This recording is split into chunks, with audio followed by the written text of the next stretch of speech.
ভূমিকম্পে কাঁপল আফগানিস্তান। রিক্টার স্কেলে এর মাত্রা ছিল 6। শেষ খবর পাওয়া পর্যন্ত নিহতের সংখ্যা ছাড়িয়েছে 800। আহত হয়েছে 3000-এরও বেশি। এখনো ধ্বংসস্তূপের নিচে আটকা আছেন অনেকেই।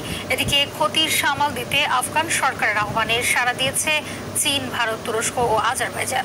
ইমতিয়াজ আহমেদের রিপোর্ট।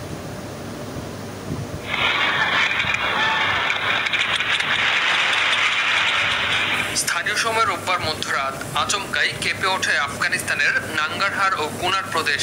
পাকিস্তান সীমান্তের কাছে আঘাত হানে 6 মাত্রার এই ভূমিকম্প। এখনো ধ্বংসস্তূপের নিচে চাপা পড়ে আছে বহু মানুষ।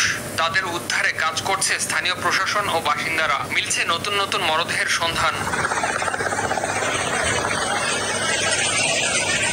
যুক্তরাষ্ট্রের ভূতাত্ত্বিক জরিপ সংস্থা USGS বলছে, ভূমিকম্পের উৎপত্তিস্থল ছিল জালালাবাদ শহরের 27 কিলোমিটার উত্তর পূর্বে, ভূপৃষ্ঠের 8 কিলোমিটার গভীরে।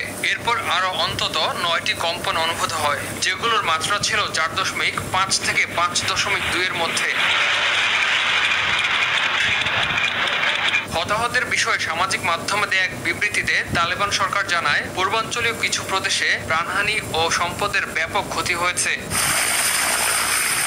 এদিকে ভূমিকম্পের ফলে প্রবল বন্যা ও ভূমিধসে বন্ধ রয়েছে দেশটির বেশিরভাগ সড়ক। পর্যাপ্ত সম্পদ ও সরঞ্জাম না থাকায় ক্ষতিগ্রস্ত অঞ্চলগুলোতে আন্তর্জাতিক সহায়তা চেয়েছে আফগান সরকার। Tenemos un reporte de 800 muertes en Kunar. 2500 personas han resultado heridas. এদিকে তালেবান সরকারের ডাকে সাড়া দিয়েছে কয়েকটি দেশ। শোকবার্তা জানিয়ে ক্ষতি মোকাবিলায় যে কোনো প্রয়োজনে পাশে থাকার আশ্বাস দিয়েছে চীন, ভারত, তুরস্ক ও আজারবাইজান। ভূমিকম্প যেন আফগান নাগরিকদের জন্য হয়ে উঠেছে এক নিয়মিত আতঙ্ক। গেল 3 দশকে কেবল এ দুর্যোগের কারণেই দেশটিতে প্রাণ হারিয়েছে 10,000-এরও বেশি মানুষ। ইমতিয়াজ আহমেদ, RTV।